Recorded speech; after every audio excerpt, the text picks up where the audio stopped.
Good afternoon. You'll now watch the recording of the radio commentary made last night and broadcast this Friday morning, August 15th, by 210 stations.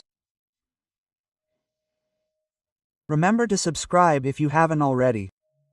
We're approaching 3,100. And at the end, leave a like or dislike. Let's get to the commentary.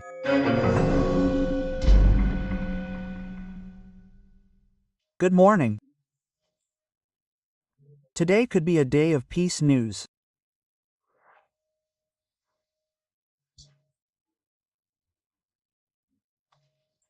Trump is meeting. He's Putin's host in the American state of Alaska, which the Americans bought from the Russians in 1867 for a little over $7 million.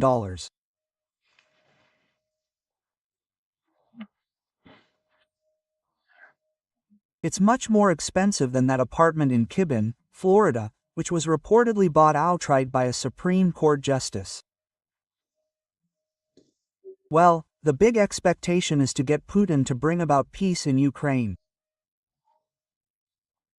He's already spoken with Zelensky, he's spoken with Putin several times, and he's achieved peace after 30 years of war between Azerbaijan and Armenia. There's a Trump road to peace and prosperity there, honoring him for achieving it.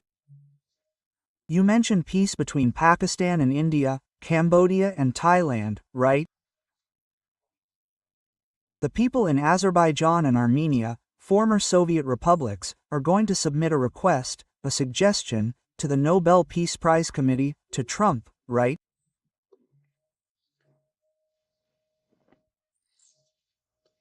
Of course, despite Lula's fights with Trump, right? But it's a tough fight. I'm not going to kneel, I'm going to play a trick. This is, right, a bit of a thing. I think the world finds it all very strange, like the diplomatic language of the Brazilian head of government and state. But anyway, let's wait for the result in Alaska.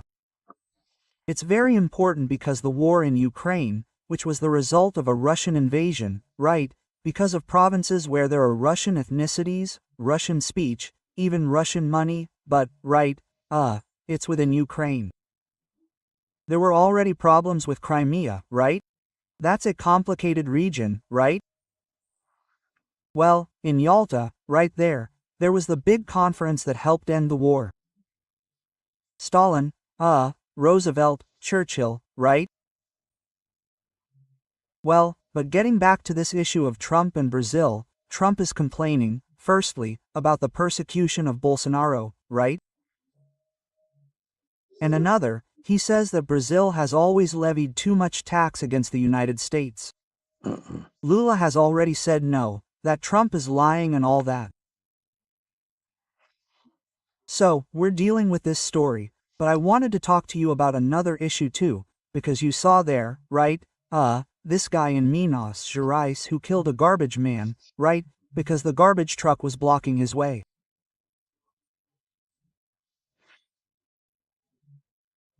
And then, he threatened the garbage truck driver with a gun in his hand, a pistol.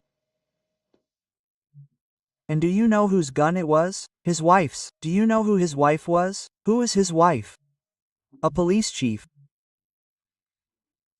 He had his police chief's wife's gun and felt powerful. He's a 47-year-old guy, a real mountain. We can see he's full of it, he's pumped up at the gym. Well, the journalists call him a businessman, but he's not a businessman at all. Jorge Gerdalpada, Antonio Emir de Moraes, right? He's a liquor dealer, right? Yeah, no problem. I love wine dealers, for example, right?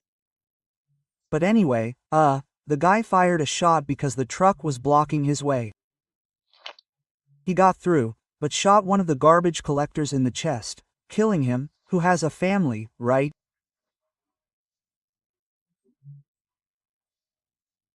And yesterday was the hearing, another hearing with him, and his pre-trial detention was confirmed because he has a history of assault, a police record from Sao Paulo. Wow, I keep thinking, how could a guy like that not, he certainly didn't have a gun permit. The Internal Affairs Department is even investigating the actions of his wife, who already claimed she knew nothing. She certainly claimed he took the gun without her knowing about these stories, right? Yeah, it's horrible when we see a case like this. Well, the Russian plane was parked at Brasília airport for 3 days, and no one knew what was inside. It came from Russia, passed through Azerbaijan, made a stopover there. An Ilisan, 4 engines, 4 turbines, Elias 76. It's a giant. It also made a stopover in Guinea, and then landed in Brasília. It left Brasília, landed in Santa Cruz de la Sierra, Bolivia, then in the capital of Colombia, right, Bogotá. And finally, it's heading to Cuba, which everything indicates. Caracas, this plane isn't from the Russian Air Force, it belongs to an air transport company called Avia, right? And it seems it's going to the band. It's sanctioned by the American government because it transports weapons to dictatorship. And it stopped at Brasília airport 3 times in its ANAC registration, right? Well, according to Erdogan, it has no cargo registration, right?